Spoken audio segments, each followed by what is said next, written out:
El 21 de marzo de 1152, 4 arzobispos franceses se reunieron para anular el matrimonio del rey Luis VII de Francia y Leonor de Aquitania. La unión no había logrado producir un heredero varón en un país donde la sucesión femenina al trono estaba prohibida. Solo 8 semanas después, Leonor se casó con el hombre que se convertiría en el rey Enrique II de Inglaterra en 1154.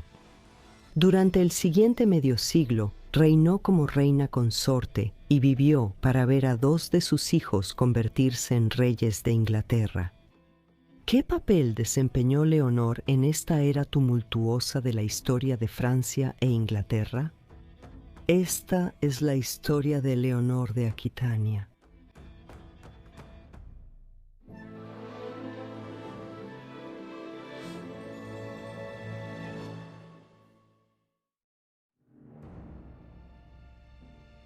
La mujer conocida en la historia como Leonor de Aquitania probablemente nació en 1122. Hay incertidumbre sobre dónde nació, pero pudo haber sido en la ciudad francesa occidental de Poitiers. El padre de Leonor era Guillermo X, duque de Aquitania y Gascuña y conde de Poitiers. Es conocido como Guillermo el Santo debido a su prematura muerte mientras peregrinaba a Santiago de Compostela, en España, en 1137. Su prematura muerte desencadenó una serie de eventos que catapultarían a su hija al centro de la política europea a mediados del siglo XII. Leonor fue originalmente llamada Aleonor por su madre, Enor de Châtellerault, del latín que significa la otra Einor, pero su nombre derivó en Leonor. Su madre y su padre se casaron en 1121, Leonor fue su primera hija. Una segunda hija, Petronila, nació un par de años después de ella, y luego un niño llamado Guillermo, quien tristemente murió cuando tenía alrededor de 4 años en 1130. El padre de Leonor provenía de una familia culta y a ella le enseñaron historia, literatura, astronomía y teología mientras crecía, así como otras actividades femeninas cortesanas como el baile, el bordado y cómo tocar instrumentos musicales como el arpa. A pesar de poseer estas cualidades, la vida de Leonor, como era completamente común para la hija de un noble medieval prominente, estaba destinada a ser moldeada por el matrimonio y la maternidad. Su posición como la hija mayor de su padre se volvió especialmente importante después de la muerte de su hermano pequeño en 1130, una tragedia que se agravó con la muerte de la madre de Leonor. La poca posibilidad de que su padre pudiera volver a casarse y tener otro heredero varón terminó cuando él murió en una peregrinación en 1137. Con esto, Leonor quedó bajo la protección del rey Luis VI de Francia, quien actuó como su tutor durante su adolescencia. Leonor se había convertido ahora en una persona sumamente importante en la política de Francia, ya que el ducado de Aquitania era un territorio extenso que controlaba gran parte del oeste del país. Quien se casara con ella adquiriría el control sobre ese territorio. Aunque Luis VI era uno de los monarcas más poderosos de Europa, la corona francesa no era ni de cerca tan poderosa en el siglo XII como lo sería en la época moderna. En gran parte debido al enorme poder y autonomía de los diferentes ducados del reino, como Borgoña, Normandía y Aquitania, que rivalizaban con el poder de la corona francesa. Las raíces de Aquitania como una región distinta de Francia se remontan a la época del Imperio Romano, cuando se conocía como Aquitania Prima. Más tarde sería gobernada por los visigodos y luego por los francos, 2 tribus germánicas que habían invadido el Imperio Romano de Occidente y establecido sus propios principados aquí en el siglo V d.C. A los antepasados de Leonor se les concedió el título de duques de Aquitania en la época medieval, aunque seguía siendo un feudo, lo que significa que la familia de Leonor tenía el ducado bajo la autoridad de los reyes de Francia como sus señores feudales, a quienes debían rendir homenaje. El ducado de Aquitania, en su máxima extensión, abarcaba el cuadrante suroccidental de la actual Francia, lo que lo convertía en el más grande y posiblemente el más rico de los ducados franceses. Quienquiera que lo controlara ejercía una influencia considerable sobre la política de Francia. Fue esta colosal herencia la que Leonor adquirió en 1137. El rey Luis VI, quien ahora tenía a Leonor bajo su protección, ideó entonces un plan para casar a la joven heredera con su hijo, Luis el Joven, el futuro rey Luis VII. El único problema, desde la perspectiva del rey francés, era una condición en el testamento del padre de Leonor que establecía que ella debía conservar el control sobre el ducado hasta que sus hijos alcanzaran la mayoría de edad. El príncipe Luis no siempre había sido el heredero al trono francés, ya que su hermano mayor, Felipe, había muerto en 1131, cuando su caballo tropezó con un cerdo negro que salió corriendo de un montón de estiércol en París, lo que provocó que el príncipe de 15 años fuera lanzado violentamente por encima de la cabeza del caballo y cayera al suelo. Sufrió heridas mortales y murió un día después. Como segundo hijo, Luis se había estado preparando para emprender una vida piadosa dedicada a la religión. La educación religiosa del joven príncipe influiría en su carácter y en sus acciones como rey. Luis VI estaba ansioso por hacer que su nuevo heredero fuera corregente rápidamente después de la muerte de Felipe, ya que su propia salud no era buena. Esto estaba relacionado con su obesidad, y a Luis se le conocía como Luis el Gordo. Además, en 1137, la salud del rey empeoró aún más cuando contrajo disentería. Esto lo llevó a enviar a su hijo a Aquitania, junto con 500 caballeros fuertemente armados. Allí, el 25 de julio de 1137, Leonor se casó con el joven Luis en la Catedral de San Andrés en Burdeos. Solo una semana después, el nuevo esposo de Leonor se convirtió en el rey Luis VII de Francia, tras la muerte de su padre. Era costumbre que las parejas de familias nobles en esa época intercambiaran regalos de boda para sellar aún más su unión. Leonor honró esta costumbre al regalarle a su nuevo esposo un jarrón de cristal de roca que le había dado su abuelo, Guillermo Numede. El artefacto todavía existe hoy en día y se conserva en el Museo del Louvre en París. Se considera ampliamente que es el único objeto que ha sobrevivido que sabemos con certeza que perteneció a Leonor. Después de su matrimonio, Luis y Leonor viajaron a Poitiers, la capital de Aquitania, donde fueron confirmados como duque y duquesa de Aquitania. Las festividades duraron poco, ya que pronto llegó la noticia a la pareja de que el padre de Luis había muerto y que ahora él era el rey de Francia.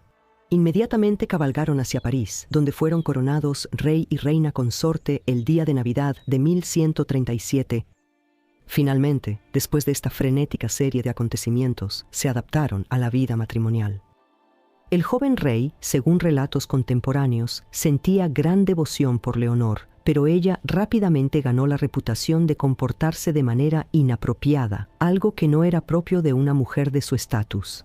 Esta hostilidad hacia Leonor se debía en gran parte al hecho de que era una forastera, poco acostumbrada a las costumbres de la corte parisina. También hay que recordar que Leonor seguía siendo una adolescente de unos 15 años. Cualesquiera que fueran las opiniones de la corte en general, la influencia de Leonor sobre su nuevo esposo se hizo evidente un año después de su boda, cuando Luis, junto con un pequeño ejército, sofocó una rebelión cerca de Poitiers para proteger el ducado de Aquitania. Mientras que 3 años después emprendió una campaña para capturar Toulouse, una ciudad a la que Leonor reclamaba derechos a través de su abuela paterna, Filipa. Aunque no hay pruebas que sugieran que Luis emprendió estas campañas por insistencia de su esposa, es seguro que cualquier campaña en Aquitania o Toulouse, al menos, le habría incumbido. Lo que también sabemos con certeza es que la llegada de Leonor a la corte francesa sí causó cierta intriga, ya que su hermana menor, Petronila, quien se había mudado a París con Leonor, comenzó una relación con el primo del rey de 50 años, Raúl I de Vermandois. La pareja pronto hizo una declaración pública de que tenían la intención de casarse, a pesar de que Raúl ya estaba casado con Leonor de Champaña, sobrina de Teobaldo II, conde de Champaña. En esta ocasión, la reina una vez más usó su influencia sobre el rey para que el matrimonio de Raúl y Leonor fuera anulado bajo el argumento de que eran parientes demasiado cercanos. Petronila y Raúl se casaron entonces en 1142. Naturalmente, esta unión enfureció mucho al conde de Champaña, quien apeló al jefe de la Iglesia Católica Romana, el Papa Inocencio II, quien declaró que el matrimonio de Raúl con Petronila era a su vez inválido, lo que significaba que ambos ahora enfrentaban la excomunión como consecuencia. El rey Luis, quien previamente había tenido disputas con el Papa por la disputa en torno al arzobispado de Bourges, no estaba dispuesto a ceder ante la decisión de Inocencio, así que marchó sobre Champaña con un ejército y asaltó la capital del señorío, Vitry. Fue reducida a cenizas, mientras que alrededor de 1000 habitantes de la ciudad que se habían refugiado en una iglesia también perdieron la vida. La guerra contra Champaña continuó durante 2 años más, hasta que finalmente se acordó la paz con la ayuda del abad francés y destacado clérigo europeo, Bernardo de Claraval. En una reunión privada con Leonor, él le prometió que Dios le concedería muchos hijos si dejaba de ser una influencia negativa sobre su esposo. Esto tuvo el efecto deseado, ya que tanto Leonor como su esposo pronto cedieron y Luis aceptó devolverle a Teobaldo las tierras que le había arrebatado. También aceptó dejar de oponerse a la elección del Papa para el arzobispado de Bourges, aunque Raúl y Petronila permanecieron excomulgados hasta la muerte del Papa Inocencio II. Para Leonor, la bendición de la Iglesia parecía haber dado frutos. Ella dio a luz a una hija llamada María en 1145, quien más tarde se casaría con el hijo del conde de Champaña, Enrique, en 1164. El episodio en Champaña demuestra la influencia que había adquirido sobre su esposo. Pero ni siquiera un monarca tan poderoso como Luis podía luchar por mucho tiempo contra sus propios nobles y la Iglesia Católica Romana. En cambio, Luis decidió, no mucho después, con el apoyo del nuevo Papa, Eugenio III, liderar una cruzada contra los musulmanes en Tierra Santa.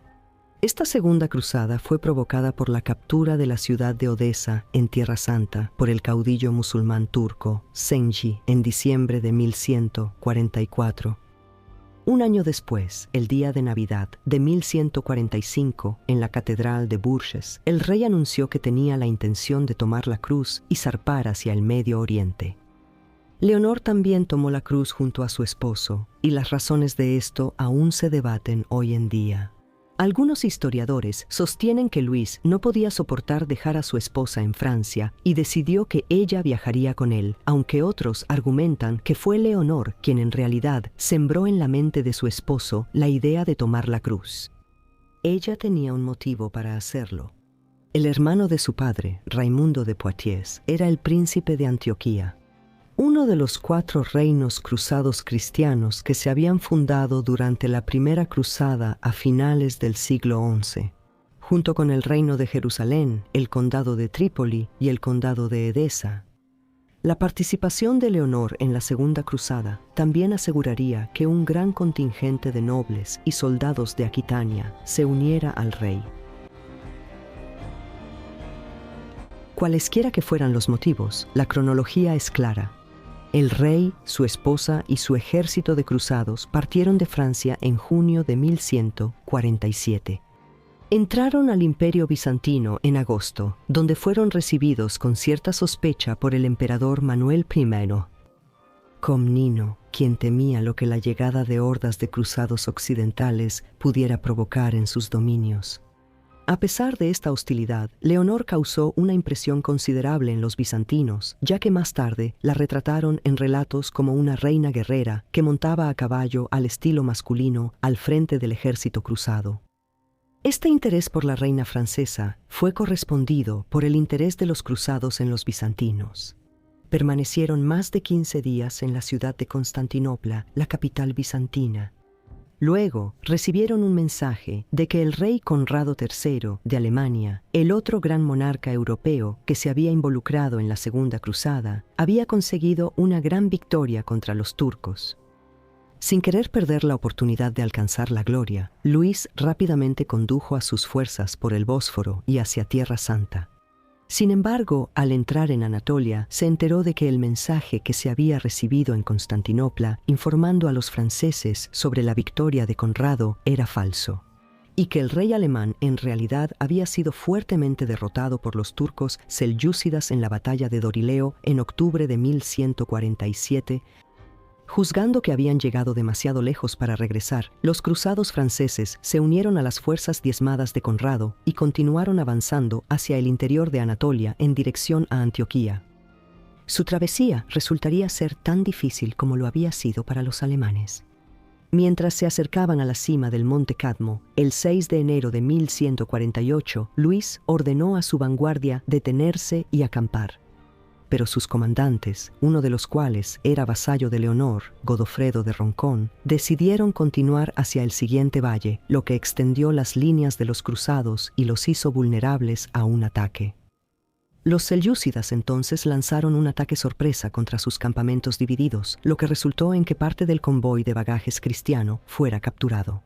Mientras cientos de cruzados fueron asesinados mientras retrocedían por los estrechos pasos o caían a su muerte en los profundos barrancos. Más tarde, los cronistas culparían a Leonor por la derrota en la batalla del monte Cadmo, ya que se sugirió que ella le había dado a Roncón la orden de que la vanguardia cruzada avanzara, dividiendo así a las fuerzas cruzadas en el proceso. Sin embargo, cabe señalar que no hay pruebas concretas que indiquen dónde estaba Leonor durante este incidente. En los días siguientes, los turcos lanzaron más ataques contra los cruzados mientras atravesaban las montañas de Anatolia. Y finalmente, Luis se vio obligado a abandonar a muchos de sus hombres y continuar hacia Tierra Santa por barco. Lo que en efecto condenó a quienes quedaron atrás a morir por exposición, hambre o ataques de los turcos selyúcidas. El rey y Leonor finalmente llegaron a la ciudad de Antioquía en marzo de 1148. Allí fueron recibidos por el tío de Leonor, Raimundo de Poitiers. Pero pronto se hizo evidente que había un desacuerdo entre el rey francés y su esposa. Luis estaba ansioso por continuar hacia Jerusalén, mientras que Leonor quería que los franceses permanecieran en Antioquía para ayudar a Raimundo en el asedio que planeaba a la ciudad de Alepo, a unos 64 kilómetros al este de Antioquía. Leonor, por su parte, pasó muchas horas en conversaciones privadas con su tío por razones desconocidas. Algunos decían que ella buscaba el consejo de Raimundo, mientras que otros creían que él intentaba ganar su apoyo para su plan de atacar Alepo. Mientras que algunos cronistas incluso acusaron a Raimundo y Leonor de iniciar una relación incestuosa. Los historiadores modernos creen que esto es falso, y la reina y Luis continuaron compartiendo la cama después de este periodo. Debe recordarse que los rumores sobre la promiscuidad de Leonor abundaron tanto durante su vida como después de su muerte. Incluso el juglar de Reims del siglo XIII afirmó que Leonor tuvo un romance con Saladino, el líder musulmán, durante la Tercera Cruzada, 40 años después. Esta historia es completamente inverosímil, ya que Saladino era un niño que vivía en Siria en la época en que Leonor estaba en Tierra Santa. Fuera cual fuera el propósito de las conversaciones de Leonor con su tío, resultaron en un desacuerdo sobre la estrategia de los cruzados, ya que Leonor deseaba quedarse en Antioquía, mientras que Luis decidió que continuarían hacia Jerusalén. Esto fue una clara señal de la creciente separación entre esposo y esposa. Posiblemente fue en este momento cuando surgió la idea de un divorcio basado en la consanguinidad, la idea de que la pareja estaba demasiado emparentada como para haberse casado legalmente. Sin embargo, Leonor y Luis, en realidad, estaban mucho menos emparentados que muchas parejas reales y aristocráticas de la Europa medieval. En cualquier caso, pasarían varios años antes de que se llevara a cabo el divorcio. A corto plazo, los cruzados marcharon hacia Jerusalén y entraron a la ciudad en mayo de 1148, donde fueron recibidos por una multitud jubilosa que incluía al patriarca de Jerusalén y a Conrado. Después de terminar su peregrinaje con oraciones en los lugares sagrados de Jerusalén, Luis emprendió un asedio a la ciudad de Damasco. Esta empresa terminó después de solo 4 días, el 28 de julio, en fracaso y retirada. Además, los recursos de los franceses ya se estaban agotando, al igual que la moral. Se menciona muy poco sobre las actividades de Leonor durante este periodo. Como era típico en la vida de Leonor, surgieron numerosas leyendas sobre sus actividades en Tierra Santa, incluyendo una que sugería que trajo gusanos de seda de Medio Oriente y los introdujo en Aquitania. Después de celebrar la Pascua de 1149 en Jerusalén, Leonor y Luis partieron en barco hacia Italia. Durante este viaje, los barcos reales fueron atacados y después de escapar por poco, los barcos de Luis y Leonor fueron separados por una tormenta violenta. El paradero de Leonor permaneció desconocido durante 2 meses hasta que su barco finalmente llegó al puerto de Palermo, en Sicilia. ¿Dónde estuvo ella durante ese periodo de 2 meses sigue siendo un misterio hasta el día de hoy? El rey y la reina finalmente se reunieron en Calabria a finales del verano de 1149. Pero el alivio de Leonor pronto se desvaneció al enterarse de que el 29 de junio su tío, Raimundo de Antioquía, había sido asesinado y decapitado en la batalla de Inap, en el norte de Siria, por fuerzas musulmanas. Profundamente afligida, Leonor partió ahora con su esposo hacia el norte, rumbo a Roma, donde el Papa Eugenio III había invitado a los reyes a hospedarse en su palacio en Tusculum, justo al sur de la ciudad. Tanto Luis como Leonor confiaron por separado al Papa sus problemas matrimoniales durante su visita, pero Eugenio se negó rotundamente a considerar una anulación, ya que ya tenían un hijo y llevaban muchos años casados. En cambio, bendijo el matrimonio y ordenó que no debía disolverse bajo ningún pretexto, incluso animando a la pareja a dormir en la misma cama mientras residían con él. El 11 de noviembre de 1149, Luis y Leonor finalmente regresaron a París después de una ausencia de 2 años y medio. Aunque fueron recibidos con muestras de alegría, había un descontento subyacente que impregnaba Francia por el completo fracaso de la Segunda Cruzada. El resentimiento intensificó el descontento entre Leonor y su esposo. Extrañamente, su ya tenso matrimonio se rompió irreparablemente con el nacimiento de su segunda hija, una niña llamada Alex, a finales del verano de 1150, ya que la llegada de otra hija. Fue una amarga decepción para Luis, quien, acercándose a los 30 años, anhelaba un heredero varón que lo sucediera en la línea real de los Capetos. De hecho, él tomó el nacimiento de una segunda hija como una señal de que Dios no aprobaba su matrimonio. Esta opinión era compartida por muchos de sus consejeros, quienes animaron a Luis a divorciarse de Leonor y casarse con alguien menos controvertida que le diera un hijo varón. Luis aceptó iniciar los trámites para obtener una anulación a finales de 1151 y el 21 de marzo de 1152 4 arzobispos de Francia se reunieron en el Castillo Real de Beaugency, a orillas del río Loira, para llevar a cabo la separación tras recibir la aprobación a regañadientes del Papa. Este divorcio tuvo consecuencias inmensas, no solo para Leonor, sino para el futuro del equilibrio de poder en Europa occidental, ya que al renunciar a su matrimonio, el rey de Francia también renunció a su derecho sobre el ducado de Aquitania. Tras su divorcio, Leonor se convirtió en la mujer más codiciada de Europa occidental. Sin embargo, Leonor ya sabía con quién se iba a casar.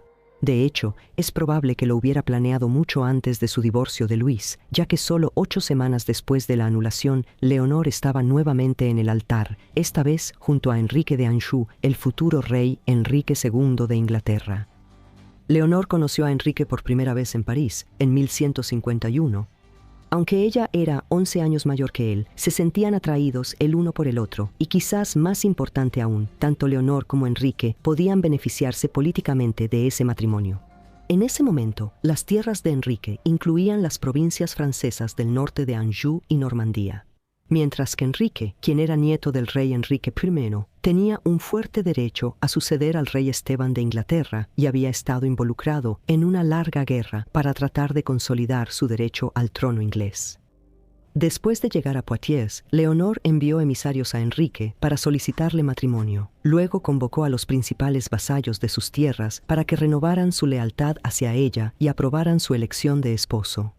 El 18 de mayo de 1152, Leonor y Enrique se casaron en la Catedral de Saint-Pierre en Poitiers, para gran furia de Luis VII, quien veía a Enrique como un rival. Ahora, con la incorporación de las considerables provincias de Leonor, que más que duplicaron las posesiones de Enrique en Francia, Luis quedó vulnerable. Lo que fue peor, el segundo matrimonio de Leonor pronto le dio los hijos varones que ella y Luis nunca habían podido tener. Durante su matrimonio con Enrique, Leonor tuvo 8 hijos, incluyendo 5 varones: Guillermo, Enrique, Ricardo, Godofredo y Juan. El mayor, Guillermo, murió a los 3 años, pero Ricardo, quien llegaría a ser conocido como Corazón de León, y Juan, ambos heredarían la corona inglesa en años posteriores. Las 3 hijas se llamaban Matilde, Leonor y Juana. Ellas llegarían a casarse con algunos de los hombres más poderosos de Europa, incluyendo a Enrique el León, duque de Sajonia y Baviera, Alfonso VIII, rey de Castilla, y Guillermo II, rey de Sicilia. El título no oficial de Leonor como la primera abuela de Europa está bien merecido.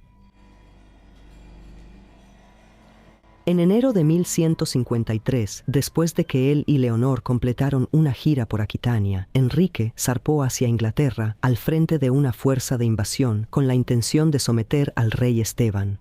Enrique ahora estaba decidido a apoderarse de la corona inglesa por la fuerza, y después de meses de escaramuzas exitosas, durante los cuales Enrique tomó muchas ciudades y castillos ingleses y consolidó una reputación de valentía y habilidad militar, muchos varones y obispos ingleses instaron a los 2 rivales a negociar. Después de la muerte de su hijo mayor, Eustaquio, el 17 de agosto, el rey Esteban aceptó, y en una conferencia de paz en noviembre, aceptó la reclamación de Enrique al trono y accedió a reconocerlo como su heredero. A cambio, Enrique concedió que Esteban gobernaría Inglaterra en paz hasta su muerte. Enrique no tuvo que esperar mucho, ya que el 25 de octubre de 1154 el rey Esteban murió. Así, Enrique y Leonor zarparon hacia Inglaterra para tomar posesión de su nuevo reino. Fueron coronados en la abadía de Westminster el 19 de diciembre de 1154, después de ser recibidos por una multitud jubilosa en Londres que aclamó a la nueva pareja real, aclamados como pacificadores que venían a restaurar el orden después de los años de anarquía que habían caracterizado el reinado del rey Esteban. La nueva línea real establecida por Enrique fue conocida como la Casa de Plantagenet. Sus miembros gobernarían Inglaterra durante los siguientes 330 años.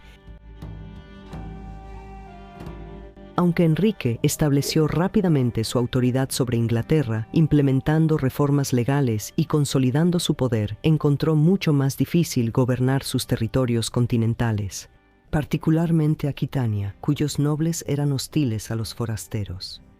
Por lo tanto, Leonor tuvo que ejercer un grado inusual de influencia sobre el ducado para una reina consorte. Además, aunque Enrique se aseguró de tener el control total sobre los asuntos más importantes del Estado, durante los primeros años del reinado, Leonor actuó como regente de Inglaterra en las numerosas ocasiones en que Enrique estaba en el continente, dirigiendo partes del gobierno en su ausencia. Como reina y como mujer piadosa, Leonor fue una gran benefactora de las instituciones religiosas.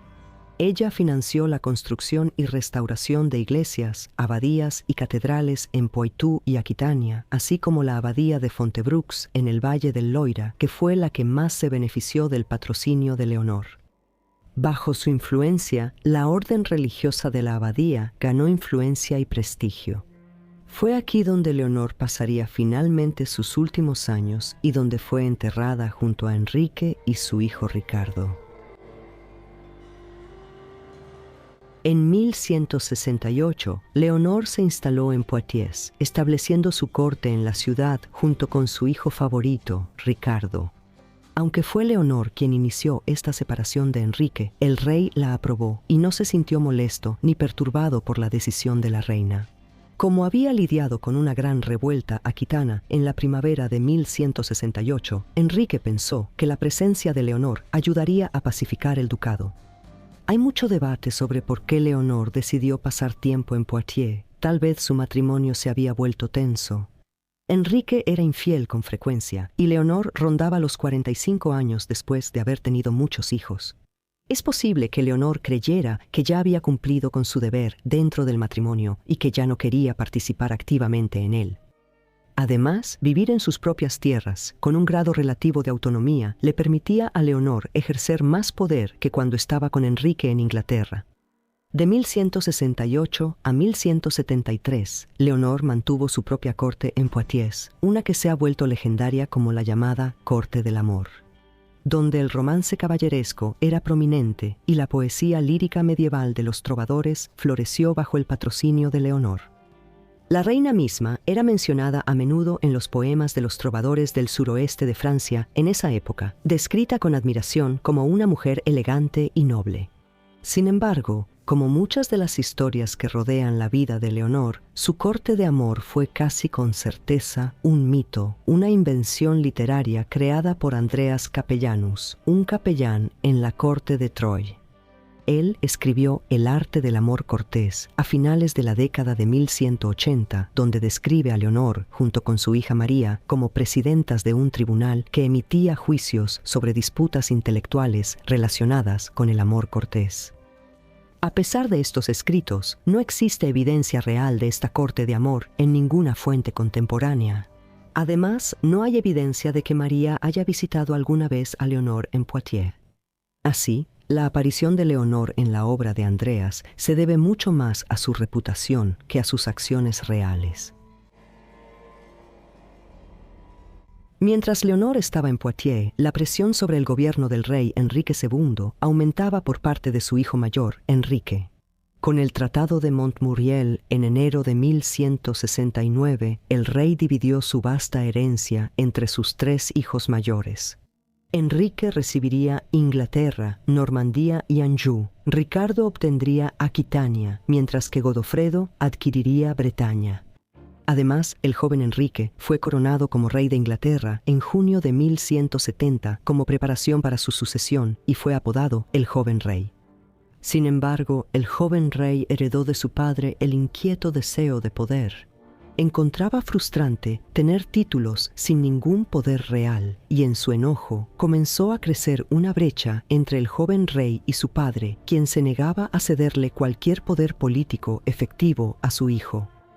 Además, el rey Enrique estaba cada vez más aislado políticamente, principalmente debido al asesinato del arzobispo de Canterbury, Thomas Becket, en diciembre de 1170 a manos de 4 caballeros de Enrique, un acto que Enrique no había ordenado explícitamente y que lamentó profundamente, pero en el que aún así estuvo implicado y que conmocionó a la Europa cristiana. Leonor fue una de las personas que se enojaron con Enrique por el incidente y después de vivir separada durante 5 años, se puso firmemente del lado de sus hijos en las crecientes disputas familiares. Ella sabía que mientras más poder obtuvieran ellos, más influencia política tendría ella misma en el oeste de Francia. Enrique también estaba bajo una presión creciente por parte de sus vasallos, especialmente en Poitou y Aquitania, quienes resentían su imposición autoritaria de una autoridad real centralizada. Después de la dramática pérdida de prestigio internacional de Enrique tras el asesinato de Becket, ellos percibieron una oportunidad para derrocar la autoridad del rey inglés y su creciente rebeldía fue alentada por Leonor, sus hijos y el rey Luis de Francia, quien disfrutaba de la oportunidad de debilitar el poder del imperio continental de Enrique. Así, el escenario estaba preparado para la rebelión más peligrosa que jamás enfrentó Enrique II. Aunque el papel exacto de Leonor en la preparación del levantamiento no es seguro, está claro que fue una pieza clave para ayudar a formar la coalición hostil que enfrentó al rey inglés en 1173. En marzo de ese mismo año, el joven rey escapó de su padre y huyó a París, donde él y el rey Luis juraron ayudarse mutuamente contra su enemigo común. Leonor pronto envió a sus hijos menores, Ricardo y Godofredo, a París para unirse a él en la revuelta, mientras animaba a los señores de sus tierras del sur a levantarse. Temiendo por su seguridad en Poitiers, Leonor también partió hacia París en algún momento entre finales de marzo y principios de mayo de 1173. Sin embargo, durante su viaje, la reina fue capturada por hombres al servicio de Enrique y enviada a su castillo en Rouen. Para el rey, sus acciones constituyeron una traición sumamente amarga y mandó encerrar a Leonor como su prisionera. Los cronistas contemporáneos fueron unánimes al condenar la traición de Leonor, ya que sus acciones violaron todos los conceptos medievales sobre los deberes y lealtades de una esposa. Mientras que los hijos rebelándose contra sus padres era algo bastante común en esta época, era prácticamente inaudito que una reina se rebelara contra su esposo. En la rebelión de 1173 a 1174 hubo pocos combates abiertos. Sin embargo, muchos castillos fueron sitiados y tierras devastadas, mientras los hijos de Enrique y el rey de Francia usaban tácticas de tierra quemada para diezmar grandes extensiones del territorio del rey inglés. Sin embargo, a pesar de la fuerza de su coalición, el joven rey y Luis no pudieron organizar eficazmente a los grupos rebeldes divididos en una fuerza cohesionada. Mientras Enrique II mantenía el apoyo de la gran mayoría de los nobles ingleses, quienes temían la invasión y la inestabilidad por encima de todo. Durante el verano de 1173, Enrique luchó incansablemente por sus tierras para sofocar la rebelión. Después de una pausa invernal, la primavera de 1174 vio estallar de nuevo los combates con fuerza. Luego, la falta de unidad de los rebeldes y la energía incansable de Enrique hicieron que la revuelta comenzara a perder impulso después de que la invasión de Inglaterra por parte de Guillermo el León, rey de los escoceses, fuera rechazada. Guillermo fue capturado por las tropas de Enrique, dirigidas por Ranulfo de Glanville, en el verano de 1174, lo que llevó a que los rebeldes ingleses pidieran la paz ese julio. Guillermo incluso reconoció a Enrique como su señor feudal. Esto obligó a Luis y al joven rey a cancelar su invasión planeada de Inglaterra. Luego, cuando su ataque a Rouen en agosto terminó en retirada de regreso a París ante el avance de Enrique, la rebelión prácticamente llegó a su fin. Para Enrique, esta fue una gran victoria contra todo pronóstico. Restauró su reputación internacional, que había quedado empañada después de la muerte de Santo Tomás Becket.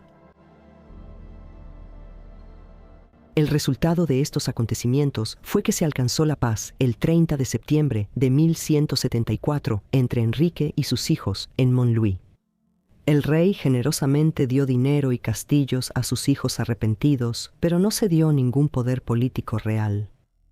De manera inusual, él se vengó específicamente de Leonor.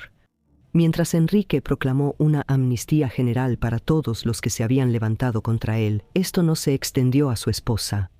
Después de viajar a Inglaterra con Enrique el 8 de julio de 1174, Leonor fue puesta bajo arresto domiciliario. Durante el resto de la vida de Enrique, hasta 1189, ella permanecería prácticamente prisionera y solo se le permitía un contacto limitado con sus hijos. El rey trató a Leonor con tanta discreción que se sabe muy poco sobre su vida durante esos años. La mantuvieron mayormente detenida en el castillo de Winchester. Aunque Leonor vivía aquí en un entorno bastante lujoso, el rey se aseguró de que estuviera completamente aislada del mundo exterior, ya que tenía pruebas de primera mano de lo peligrosa que podía ser Leonor. El rey luego disfrutó de varios años de paz antes de que el joven rey se rebelara de nuevo a principios de la década de 1180. La dura represión de Ricardo contra los varones rebeldes y la aplicación implacable de su autoridad en Aquitania, que ahora gobernaba en ausencia de Leonor, hizo que sus vasallos resentidos recurrieran al joven rey para desafiar a Ricardo. Así que el impetuoso joven Enrique se unió a los varones de Aquitania e invadió el territorio de Ricardo en 1182. Cuando Enrique II le retiró la asignación a su hijo mayor como respuesta, el joven rey formó una banda de mercenarios y asoló y saqueó territorios por todo el sur de Francia. Sin embargo, en junio de 1183, el joven rey cayó gravemente enfermo de disentería y murió a los 28 años. Después de la impactante muerte del joven rey a finales del verano de 1183, Leonor recibió mayor libertad, retomó su lugar como reina y en ocasiones aparecía al lado de Enrique en público. Pero no había señales evidentes de que el distanciamiento personal de la pareja hubiera terminado. Para 1189, Enrique había alcanzado la edad de 56 años. Aunque era 12 años más joven que Leonor, una vida de actividad incesante lo había dejado con numerosos problemas de salud, incluyendo una úlcera sangrante. Así, solo 6 años después de la muerte del joven Enrique, el rey murió el 6 de julio de 1189 en su castillo en Chinon y fue enterrado en la cercana abadía de Fontevraud. Y así, Ricardo I fue coronado rey de Inglaterra en la abadía de Westminster el 3 de septiembre de 1189 tras la muerte de su padre frente a una multitud entusiasta. Uno de sus primeros actos como rey fue ordenar formalmente la liberación de la reina Leonor de su cautiverio. A pesar de haber sido prisionera durante 15 años, Leonor reapareció con ferocidad en la escena política europea a los 67 años. Durante los últimos 15 años de su vida, desempeñó un papel político más influyente que nunca, ya que la reina pudo ejercer mucha más influencia sobre sus hijos de la que tuvo sobre su difunto esposo. Con Ricardo en Aquitania, Leonor se dedicó a reunir apoyo para su hijo en Inglaterra, un país que Ricardo apenas había visitado. Al viajar a Westminster, la reina recibió juramentos de lealtad de los lores de Inglaterra en nombre del rey. Además, Leonor promulgó una serie de leyes en un intento de ganarse el cariño del pueblo inglés hacia su nuevo rey, incluyendo la orden de liberar a los vasallos que se habían rebelado contra Enrique II. Ricardo, de 31 años, zarpó hacia Portsmouth el 13 de agosto, donde, en gran parte, gracias a los esfuerzos de Leonor, fue recibido con gran entusiasmo por el público. Sin embargo, Ricardo Corazón de León, quien era un señor francés por temperamento, tenía muy poco interés en administrar su nuevo dominio. Más bien, de inmediato, se lanzó a preparar el proyecto que dominaba su imaginación, la Tercera Cruzada. El 2 de octubre de 1187, los musulmanes, liderados por su brillante comandante militar, Saladino, ocuparon Jerusalén y masacraron a los caballeros templarios, lo que llevó a los líderes de Europa Occidental, instados por los papas Urbano III y Clemente III, a iniciar una nueva cruzada.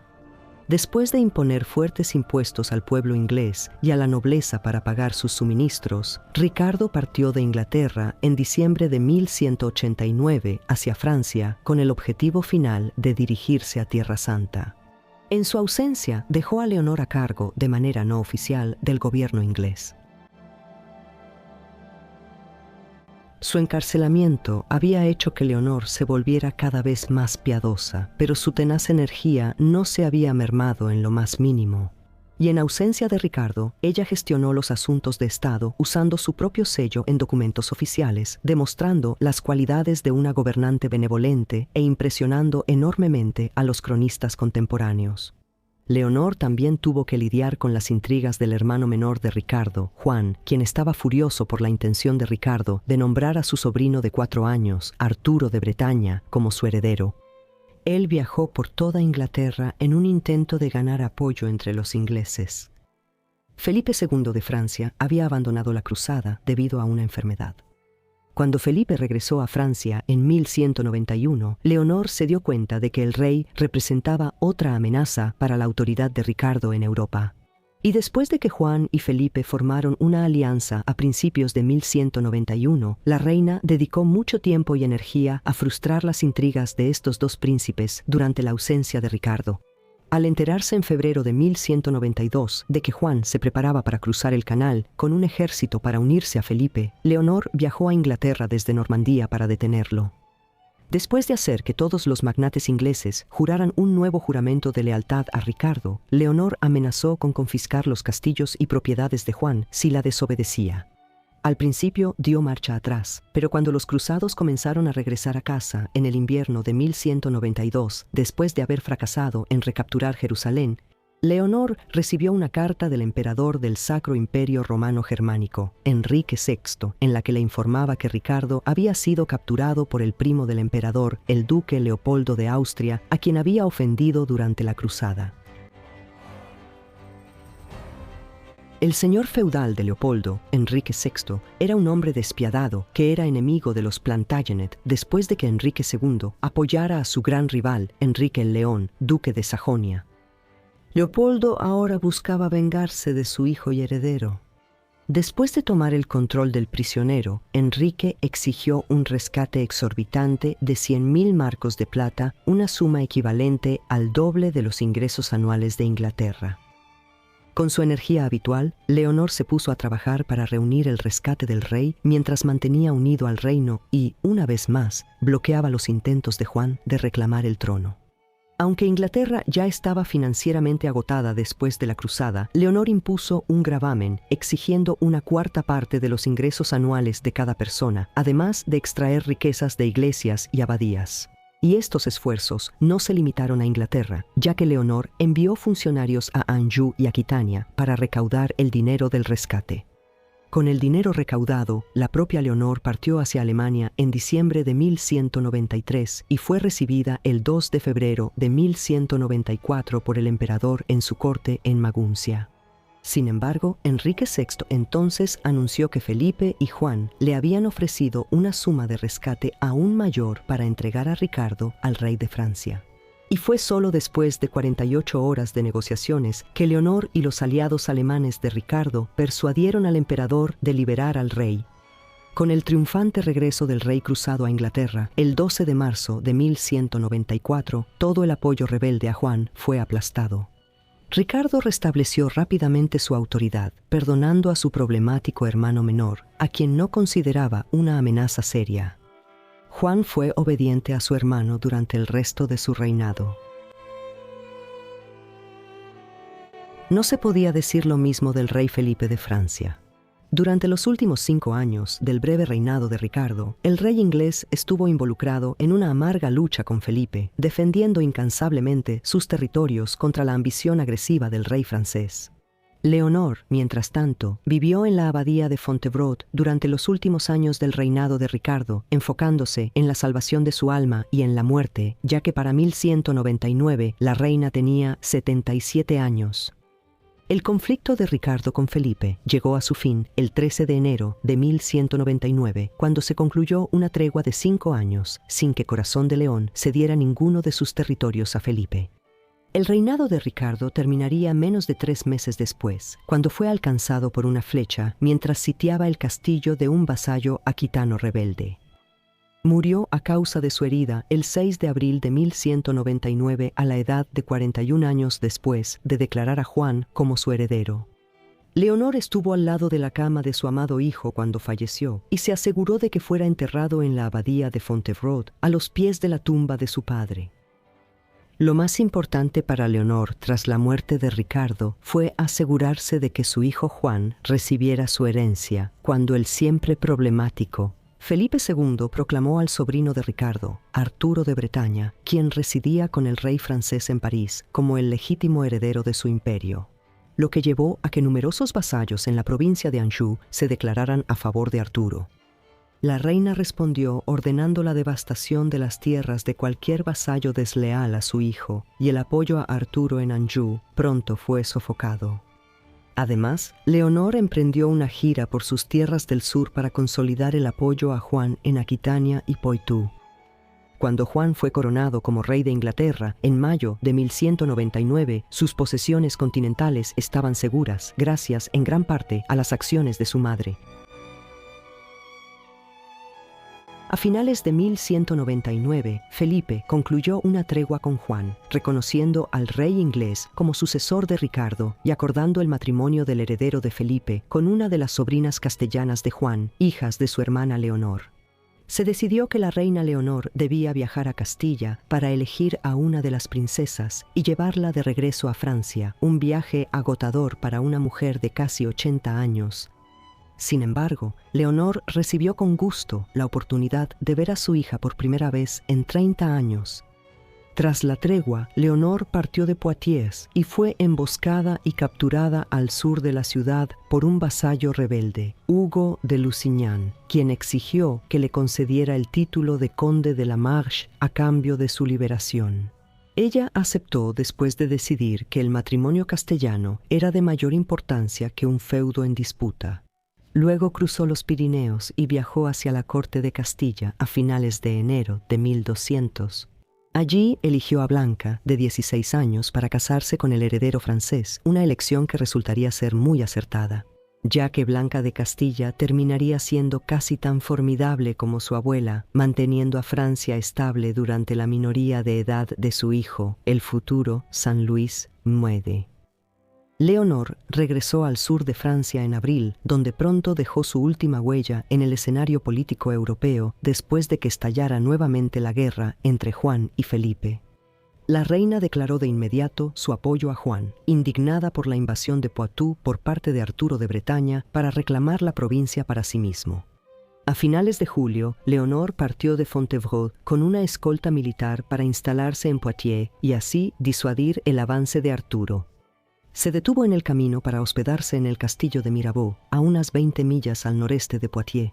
Sin embargo, Arturo se enteró de su paradero y luego sitió el castillo con la intención de tomar a la anciana reina como rehén. Tras ordenar a sus hombres que defendieran la fortaleza, Leonor logró hacer llegar en secreto un mensaje a Juan pidiéndole ayuda. Al recibir la carta, el rey marchó de inmediato al castillo, llegando el 1 de agosto, y en un ataque sorpresa, los sitiadores fueron derrotados, Arturo capturado y Leonor liberada y escoltada a un lugar seguro. En su último acto decisivo, Leonor ayudó a Juan a lograr la mayor victoria militar de su reinado. Al regresar a Fontevraud, Leonor tomó el velo y se convirtió en monja por el resto de su vida. Murió el 1 de abril de 1204 a la edad de 82 años y fue enterrada entre su esposo y su hijo. Durante sus últimos años, el viejo imperio angevino se desmoronaba a su alrededor, mientras la ineficacia del rey Juan era explotada sin piedad por Felipe de Francia. Para 1205, él ya había tomado el control de Normandía, Anjou y Poitou. El legado inmediato de Leonor quedó empañado por la caída de su imperio, y los cronistas medievales del siglo XIII se aseguraron de ello. Su reputación estuvo dominada por los rumores de los escándalos de su juventud en lugar del gobierno sabio y piadoso que definió sus últimos años. En realidad, el colapso de los territorios continentales de Juan tras la muerte de Leonor demuestra su habilidad para gestionar los asuntos políticos y militares en Francia mientras estuvo viva. Fue solo cuando Leonor se retiró de la vida política que el imperio al que dedicó gran parte de su vida para mantener se derrumbó. El hecho de que la vida de Leonor de Aquitania haya estado y siga estando rodeada de leyendas y mitos habla del fuerte impacto que tuvo en la imaginación de la Europa medieval. Ha pasado de ser retratada como una reina malvada y escandalosa durante el siglo XIX a una heroína romántica en el siglo XX. Incluso hoy en día, sus fracasos y sus logros suelen ser exagerados. Leonor tuvo una carrera notablemente larga como figura política en Europa y un impacto importante en la historia en una época en la que las mujeres eran tan a menudo relegadas a un papel servil. De hecho, no hay muchas figuras más influyentes en la historia de la Europa medieval. Como escribieron las monjas de Fontevraud después de su muerte, ella superó a casi todas las reinas del mundo. ¿Qué opinas de Leonor de Aquitania? ¿De verdad era una seductora encantadora, usando su atractivo al máximo posible? ¿O era una estadista inteligente, motivada principalmente por una feroz lealtad hacia sus hijos? Por favor, háznoslo saber en la sección de comentarios. Y mientras tanto, muchas gracias por vernos.